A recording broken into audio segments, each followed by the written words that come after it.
Hello friends, super magic રસોઈમાં મિત્રો હું આપનું સ્વાગત કરું છું।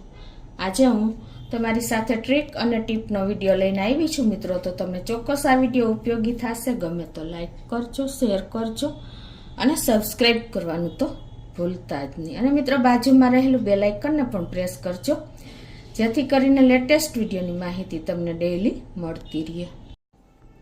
હવે પહેલી ટ્રીક એ છે કે મિત્રો તમારે લાઇટ બિલ વધારે આવતું હોય અને તમે બિલ ભરીને કંટાળી ગયા હો, થાકી ગયા હો, પરેશાન થઈ ગયા હો, હેરાન થઈ ગયા હો, તો લાઇટ બિલ કેમ વધારે આવે છે એ જાણવું હોય ને, તો એના માટે હું તમારી આ સાથે આજે એક સોલ્યુશન એટલે કે રીત શેર કરું છું કે તમારે જો વપરાશ કરતાં પણ વધારે લાઇટ બિલ આવતું હોય ને, તો તમારા સ્માર્ટ મીટરમાં ફોલ્ટ હોવો જોઈએ। તો તમારે શું કરવાનું, સ્માર્ટ મીટર પાસે જઈને અને તમારે જોવાનું કે પહેલાં તો તમારી બધા લાઇટ, ઘરના પંખા અને કોઈ પણ ઇલેક્ટ્રિકલ આઇટમ જે બધું જ બંધ કરી દેવાનું।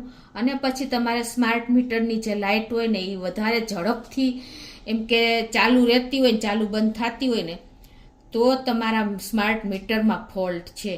કેટલી ઝડપથી તમારી મીટર બધા લાઇટ પંખા બંધ કર્યા પછી પણ જો તમારી સ્માર્ટ મીટરની જે લાઇટ હોય ને એ વધારે ઝડપથી ચાલુ બંધ થતી હોય ને, તો તમારા સ્માર્ટ મીટરમાં ફોલ્ટ છે। અને પછી તમારે શું કરવાનું, આટલું કર્યા પછી પણ જો તમને બીજી રીતે તમારે શું કરવાનું કે તમારે એનસીબી પાડી દેવાનું। મેઇન જે સ્વિચ હોય ને ત્યાં જઈને એનસીબી પાડ્યા પછી પણ જો તમારા સ્માર્ટ મીટરમાં સહેજે પણ લાઇટ જરાય પણ દેખાતી હોય ને માઇનોર એવી, તો તમારા પૂરેપૂરા સ્માર્ટ મીટરમાં જ ફોલ્ટ છે અને એને જ હિસાબે તમારું લાઇટ બિલ વધારે આવે છે। કેમ કે આ બધું જ બંધ કર્યા પછી પણ જો તમારી સ્માર્ટ મીટરની લાઇટ માઇનોર ચાલુ રહેતી હોય ને, તો એને હિસાબે જ તમારું લાઇટ બિલ વધારે આવતું હોય, તો તમારે સ્માર્ટ મીટર ચેન્જ કરી નાખવું જોઈએ। અને ખાસ આને હિસાબે તમારું બિલ વધારે આવતું જ હોવું જોઈએ। તો ઘણા મિત્રોને ખ્યાલ નથી હોતો કે કેમ લાઇટ બિલ વધારે આવે છે, આ ચેક કરવાનો એ લોકોને ખ્યાલ નથી આવતો। જેને પણ આનું નોલેજ નથી ને એને આ વિડીયો ખાસ ઉપયોગી થશે મિત્રો। હવે બીજી ટ્રીક એ છે મિત્રો કે આપણે જે કાગળ બેગ હોય ને, આવી રીતે હવે આવી બેગ આવે છે તો એને આપણે આવી રીતે લોક નથી થતું, આપણે લઈ જતા હોય ને તો કોઈ વસ્તુ ખુલ્લી જ રહે છે અને આવી રીતે બેગ આપણી પેક નથી થતી। તો આને આપણે એકદમ પેક થઈ જાય એના માટે શું કરવાનું કે જો આવી રીતે દોરી હોય છે ને એની પાછળ આવા હૂક મૂકેલા હોય છે બે દોરીમાં, તો તમારે લોક કરવા માટે શું કરવાનું, આવી રીતે તમારે દોરીને આ જે હૂક હોય ને એને સામેના દોરીના હૂકમાં નાખી દેવાનું છે આ રીતે,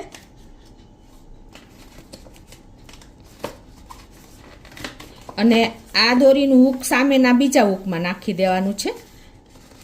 એ જ રીતે આપણે આમાં પણ કરવાનું છે, બીજા હેન્ડલમાં આવી રીતે સામેના હૂકમાં જે પોઈન્ટ આપેલા હોય છે ને દોરીના એ લગાવી લેવાના છે। આ એકદમ સરળ રીત છે। હવે જો આપણે બે સાઈડથી લગાવી લીધા પછી તમારે જો આમ દોરી ખેંચશો ને એટલે આપણી બેગને લોક થઈ ગયું, જો તમને ખ્યાલ આવે છે, પૂરું લોક થઈ ગયું। જો હવે કોઈ પણ વસ્તુ તમે અંદર હશે ને ગમે એમ આમ ઊંધી કરશો ને તો પણ નહીં પડે, એટલી ફિટ આપણી બેગ થઈ ગઈ છે। હવે મિત્રો ત્રીજી ટ્રીક શેર કરું છું કે આપણે આવી રીતે જો પેપર નેપકિન કિચનમાં વાપરતા જ હોય છે ને, આવો પેપર નેપકિનનો જે રોલ આવે છે એ આપણી પાસે હોય અને એનું સ્ટેન્ડ આપણી પાસે ન હોય, તો આપણે આને વાપરવામાં બહુ ટફ પડે છે।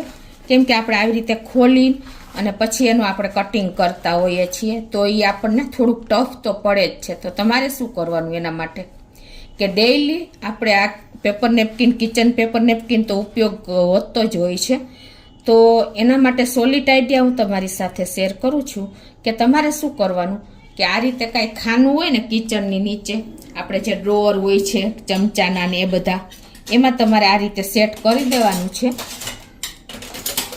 આવી રીતે, અને પછી તમારે એક્સ્ટ્રા જે ખાનું હોય એ કરવાનું છે। અત્યારે તો હું તમને એમનું બતાવું છું। અને પછી તમારે આવી રીતે પેક કરી દેવાનું છે અને પછી તમારે જેટલો રોલ જોતો હોય ને એટલો આવી રીતે ખેંચી લેવાનો છે, જેટલો જોતો હોય, જ્યારે તમારે જોતો હોય તો ઇઝીલી તમે આ રીતે ખેંચી શકો છો મિત્રો।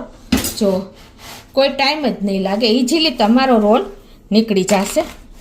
આવી રીતે તમે ઇઝીલી પેપર નેપકિન ઉપયોગ કરી શકો છો।